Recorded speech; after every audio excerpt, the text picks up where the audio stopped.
different people and what they have to say and so on, and then look for the themes. Yes. So I can't guarantee at this point that I'll ever get to that stage. But if I do, Yes. I will be very grateful. Well, I'm grateful in any case for the time that you spent in doing this, because I'm also just mindful of how pressurized everybody is. So I just always find these things so helpful, because it kind of really makes you stop every now and again just to look at what it is that you are doing. Yeah. Now, do you have child and youth care workers who are at auxiliary level and some degree people? Only auxiliary level people. Only okay. Auxiliary. And have you Honestly, had experience? we would not be able to afford Yeah. someone at the other level. Yeah, no, I'm Yeah. sure. Yeah. Have you ever had anybody at who's been a degree person? It was Zanele. Oh, yes, So of she had course. just actually completed Yes, her I degree when That's she right. died. Yeah. Yeah. So it was her, Yeah. and she was our childcare manager. Mm.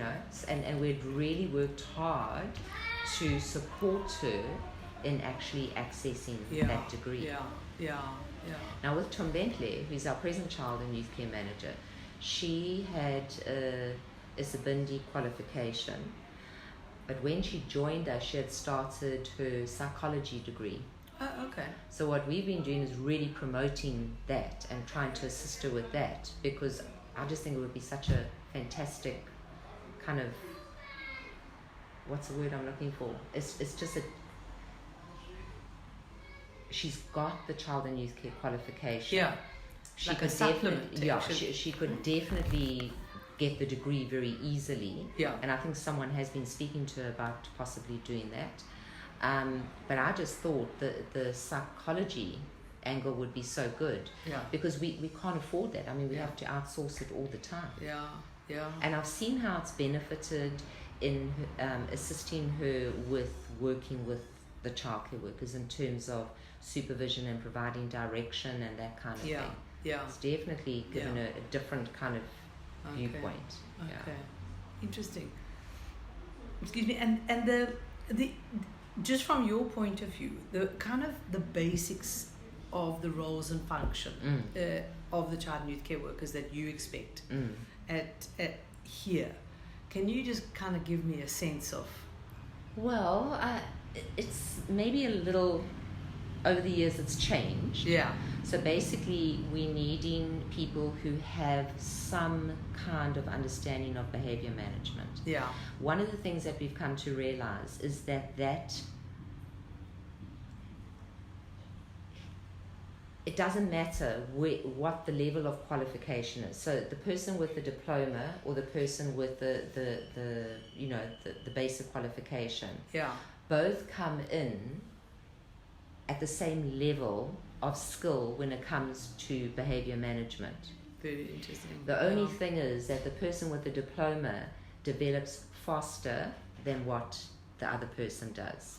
So we see more growth in that particular area in a shorter period of time than what we do with the person coming in with the qualification. But there are times when the person with the qualification, you can see that they're growing much faster, and then you realize under different circumstances, being given a different opportunity, they could have been a diploma candidate. Do you know what I'm saying? So you can pick up over time, and normally those child and youth care workers start diverting into a B.Ed or a social work degree, which they do part-time while they're doing child and youth care. Yeah. So in terms of, I mean, you go to behavior management is kind of the first. Absolutely.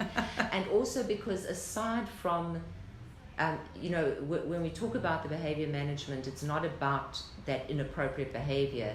It's about managing your routines, managing just everything from wake up time right through to sleep time. And that's something that we impress upon the childcare workers right from the beginning. So when we're talking about behavior management, you're not hanging around waiting for the child to punch another child. You there alongside the child, and you guiding, and you prompting, and you holding them back, and you're doing all those things as the day progresses, kind of thing. So there's that. Then there's the whole thing of care, and that's really around, and we do, again, it's also a little bit of a developmental thing. I think one of the things we've recognized is that a lot of people who come into this field of work, especially over the last few years, with a lot of the Isibindi trained child and youth care workers that are filtering through and have become a pool, a resource for us in residential. Many of those people have come from communities and family experiences where there has not been much care afforded to them. So when we talk about caring for children, we actually have to teach them what we mean. Yeah, interesting. It's quite difficult sometimes. And even if they've got the qualification. Even with the qualification. So it's almost like we have to constantly, in the first, I'd say, 3 to 4 years, help new workers make the connection between remember what you learned when you were studying. And in fact, for many people, when we do the annual evaluations, annual appraisals, one of the things in their developmental plan is to go back and review a particular module, and then the supervisors will follow that link through. So both with online as well as formal supervision, just to assist them in making the connection.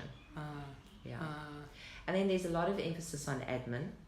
I mean, in the past, we've always had a certain degree, there's reportable incidents that have to be written, there's the logins that have to be done, there's reports if the social workers call for them. But now with department requirements, that has just increased so much. So, we have a central data system where we capture all the data around all the children. Initially we started for funders, but then we saw how we could do it for children as well. Okay. Because DSD will phone today at 5 to 4 and say that by 8 o'clock tomorrow morning they want the register of all children in matric, and that kind of thing. So we capture all of that. But now we've reached a point where in each of the units they have a computer and they're meant to be logging directly into the mainframe. So that the social worker can actually track the login and not have to wait for the stuff to come through, the hard copies. Almost in real time. Yes. Okay. Yeah. Sure. So that is increased, and obviously some people struggle more than others do around that. What we've noticed is the younger generation of child and youth care workers, regardless of whether they come with a diploma or the qualification, have all spent hours on their cell phones. So they are far more tech savvy than the older group, and also far more, what is the word I want to use? They're more curious and a lot more brave and engaging with technology. Okay. So, yeah. Okay. The rest of us feel that we get left behind a little. We included, but it's our own fault because we don't spend the time we need to trying to catch up on it. Yeah, staying current is really hard. Yes, absolutely. So that's been interesting. And then, the other big thing is involvement in various different, what is the word I want to use? There are 2 other areas. So the one is involved in supporting the social workers around some of the therapeutic interventions, and that would be the various different group work. So the social workers do a certain amount of targeted therapy groups. So it might be anger management for a group of children, or it might be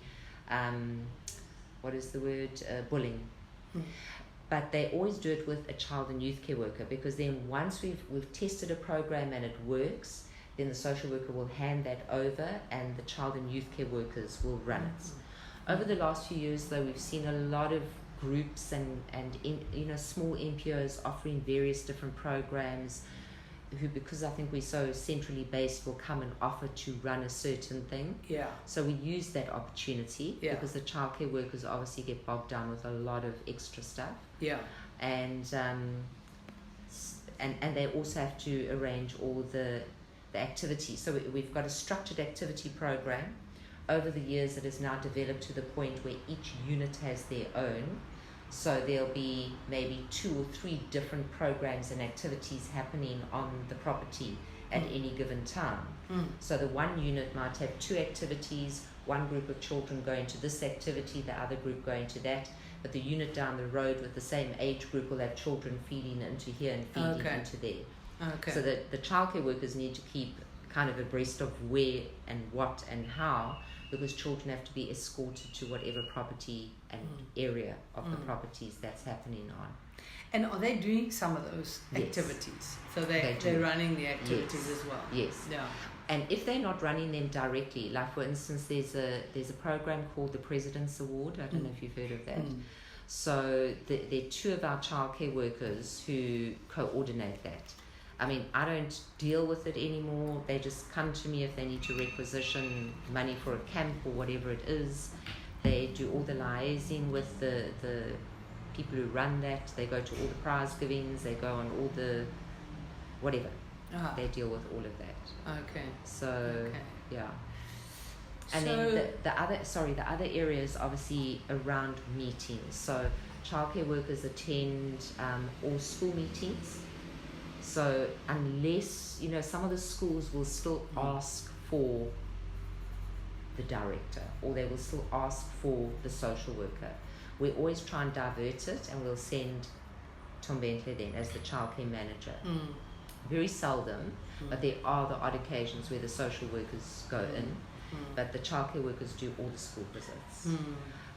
They also take all the children for any therapy sessions. So the social worker will write the referral, and then she or he might write a letter asking for certain information, but the childcare workers go in, give the history, the background, the whole story. Okay. They actually they do the information sharing like that. Those that we can see might struggle a little bit. Yeah. Then the social worker will send with a report. Right. For them, for the medical people to refer to. Yeah. So they do all the clinic visits, all the medical stuff. They sit in on all pre-admission, admission, case, care plan reviews, and then the development of the IDP and the review of that. Yeah. Always a childcare worker. Okay. And the childcare workers actually sit with the children beforehand, like if they're doing a review of their IDP, and talk through what they think their progress has been, and then support the child in giving that feedback when they have the meeting. Does it work well? Nicely. It does. It does. So they do like a little experience for them? Yes. This is like textbook stuff, Mandy.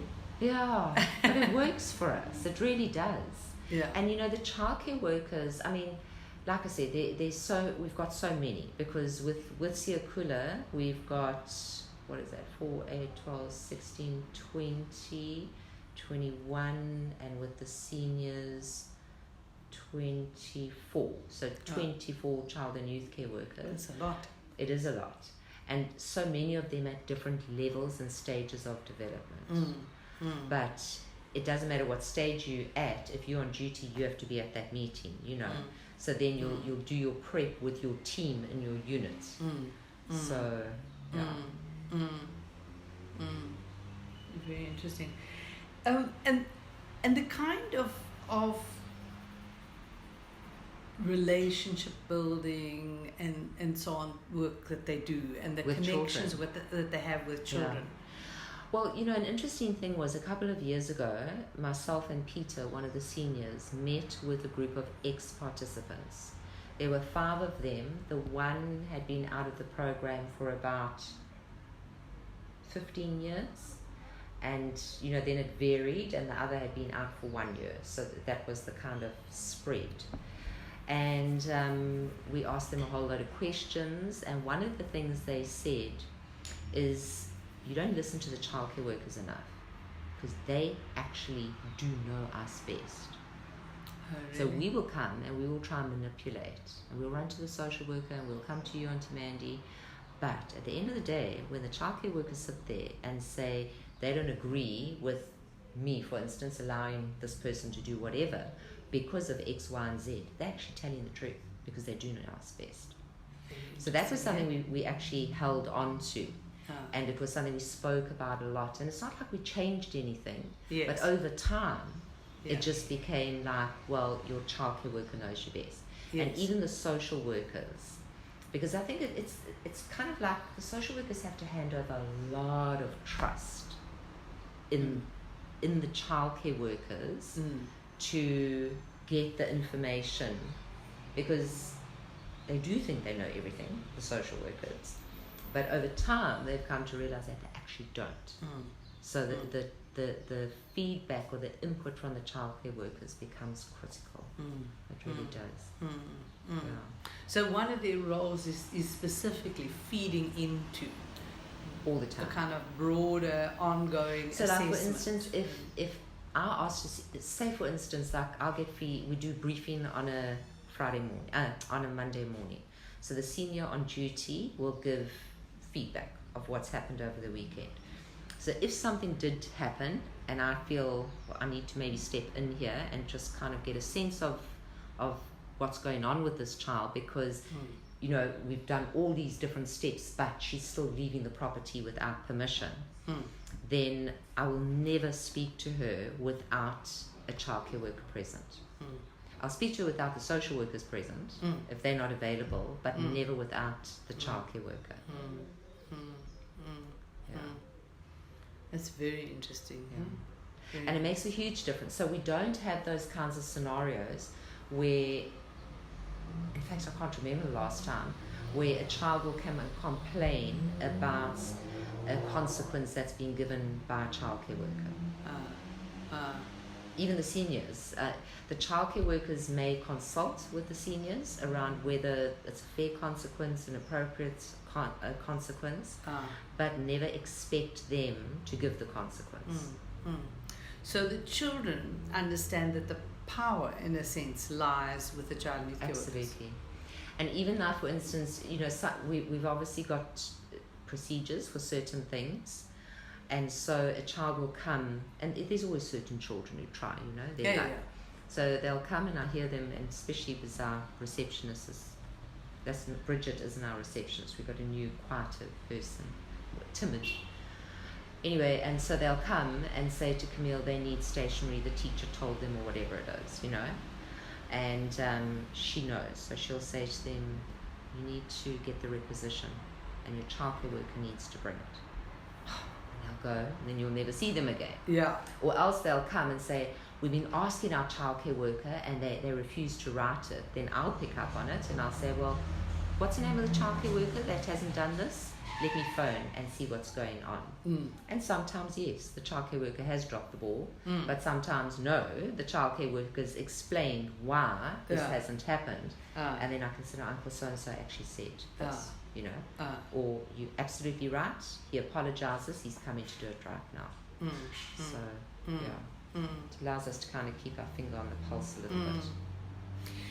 And then you're saying that often people are trained to do this kind of the work, but there's maybe just before we say that, do you think that they should be trained in other things other than what they're trained in?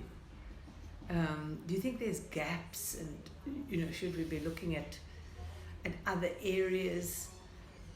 I think this is something we're finding with like, for instance, those coming in, because now we've got child and youth care workers who were working as child and youth care workers and studying.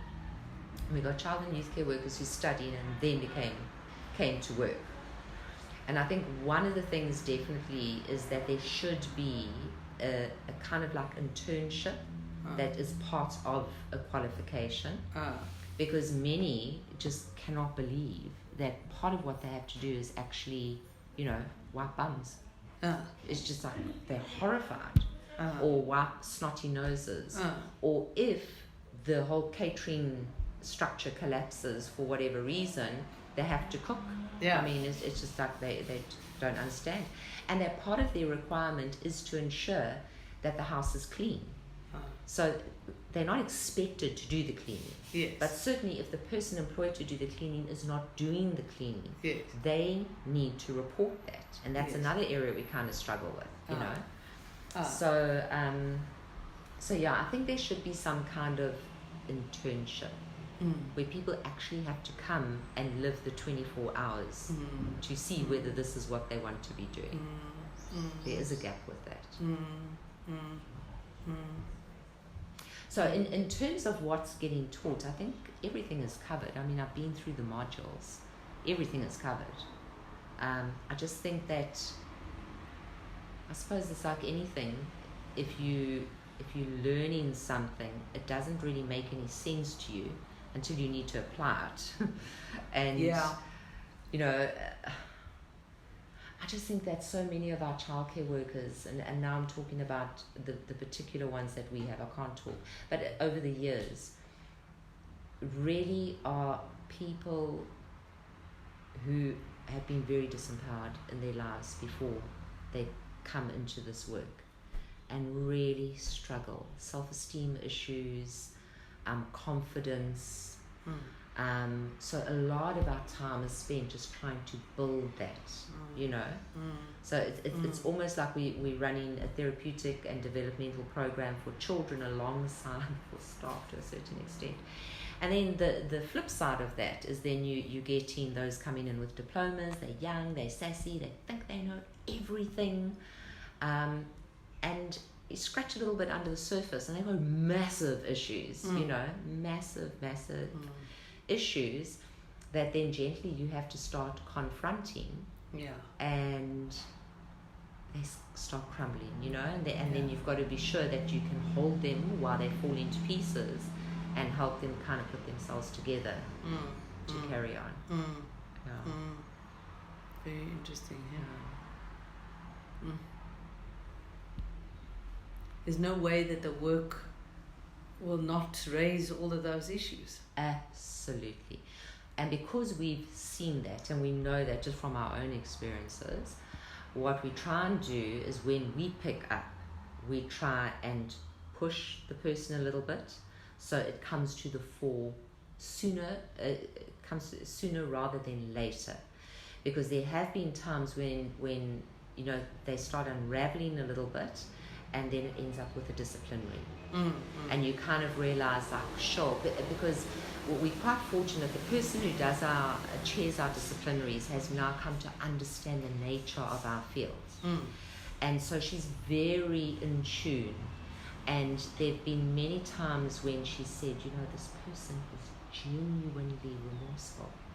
This person, I know, I can see it. I've done this for so many years. I can see this person is remorseful. I understand what the act says, and I understand what the whatever, you know, the code of conduct and all the rest of it, but I really feel you need to give this person a chance, you know. And I'm always relieved because you know, I don't want anyone fired. So and we've seen how, given that opportunity, they just kind of blossom, you know, and we never have that issue coming up again. And it's a scary thing because, you know, the kinds of things that can lead to dismissal will mean that you then have to be reported to the Child Protection Register and you'll never be able to work again. And oftentimes they are by young, or when I say young, not in age, but new child and youth care workers who need that time to grow and develop. And I mean, we're not talking about people who beat children and leave marks or anything like that. But things that nevertheless we have to respond to. And then there can be a restorative process with the child. Absolutely. And so on. That's more healthy. Would you, just listening to what you're saying now, would you think that a greater focus on self and one's own issues in the training? Definitely. Okay. And I know there is a module that deals with that. But yeah, I think it, you know, I remember years ago, when Leslie Dutoy was my supervisor. I think there were a few of us from different children's homes that she was supervising. And I don't know if Zeni will recall, but maybe she had moved on by then, I'm not sure. But she got she got us together, and she had a psychologist, Monet Slavitt. I don't know if you remember him. And he basically did self-awareness group work with us over 6 sessions. Right. And that certainly changed me forever, you know. Really? And I always reflect back on that and think, oh, thank goodness, you know, thank goodness. Yeah. And but I suppose to open up that stuff, you would have to have the right people actually guiding that process. To be able to hold it. Yes. Yeah. Interesting. And you I think that we pretty much covered everything that I wanted to cover, Mandy. I just think, I mean, in terms of your differentiation in terms of the levels of professional versus auxiliary level, I mean, would you expect the people to be doing pretty much the same kinds of things? Or would you, if you employed people, if you didn't have the financial issue? I think to a certain extent, and this is what's that we had kind of reached that point with Zanele. Yeah. So what was happening is that the social workers were leading the discussion around developmental the developmental assessments and all the rest of it. Yeah. But Zanele was actually gathering all the information from all the different places and drawing up the IDP with the child, if the child was old enough. Okay. And there was a very big difference in what that looked like compared to what the social workers had been doing. Is it?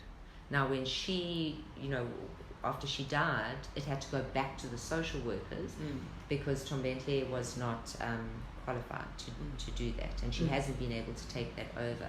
But she gives a lot of input into it.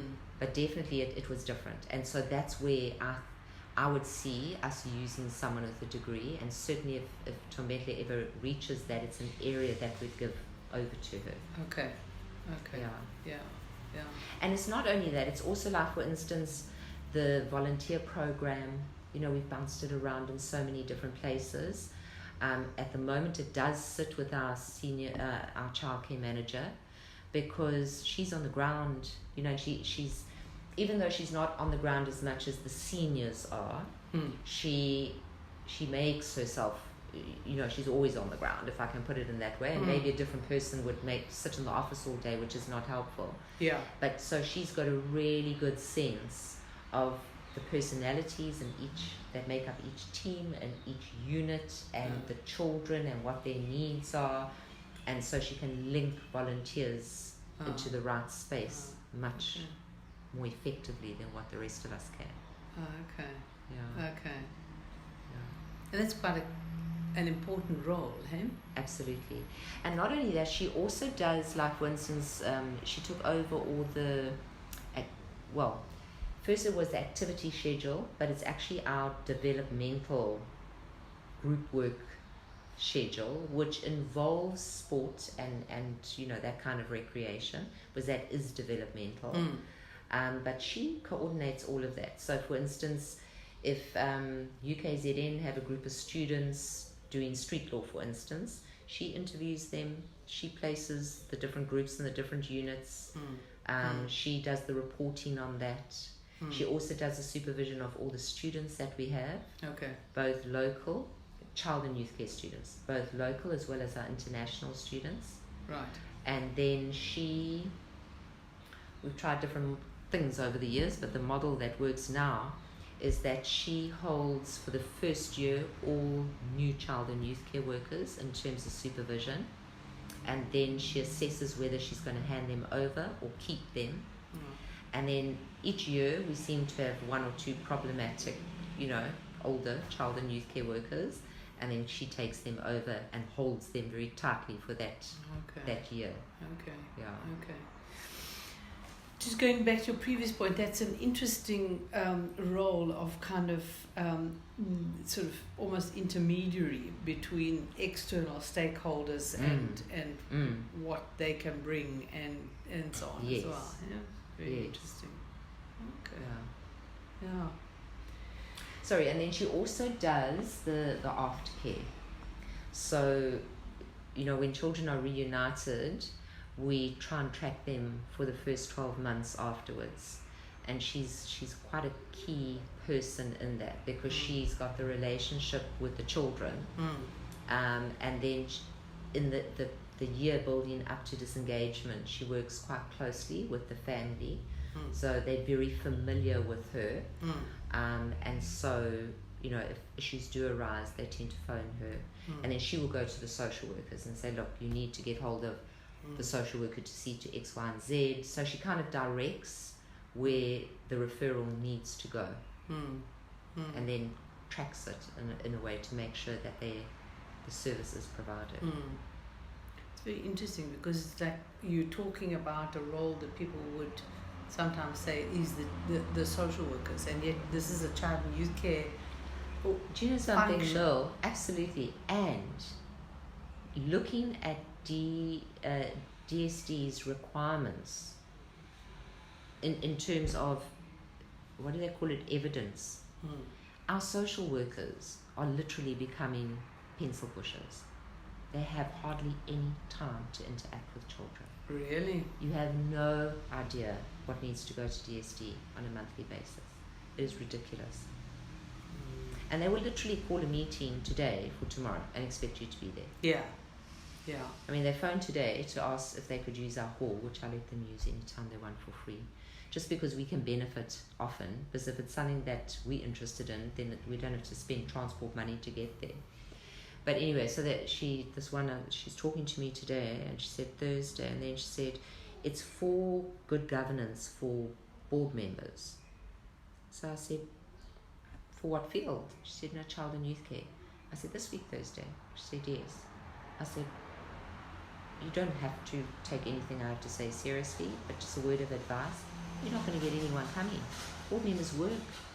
They need notice. And furthermore, it would make sense to do it on a Saturday. Oh, I don't think our trainers would work on a Saturday. I said, well, good luck in getting board members there then. Hey? Makes no sense. And they're spending a fortune, because that's another thing that the Hawks are actually looking into, all this capacity building.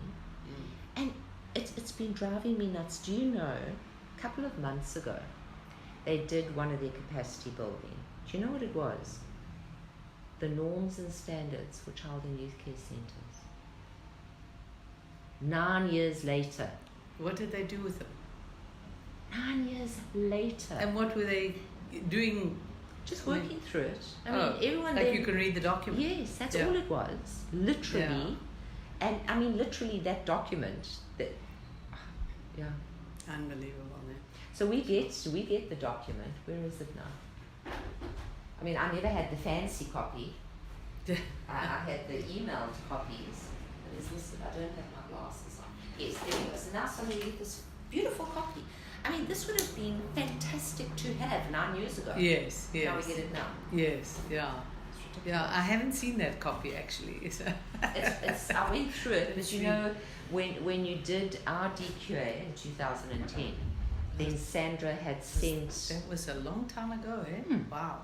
So Sandra had sent all the different columns and all the rest of it. Yeah. So I've had that, and now what I've done is I've actually sent that out to all the children's homes in KwaZulu-Natal as a template for them to do their own little DQAs, which is, how it did work for us.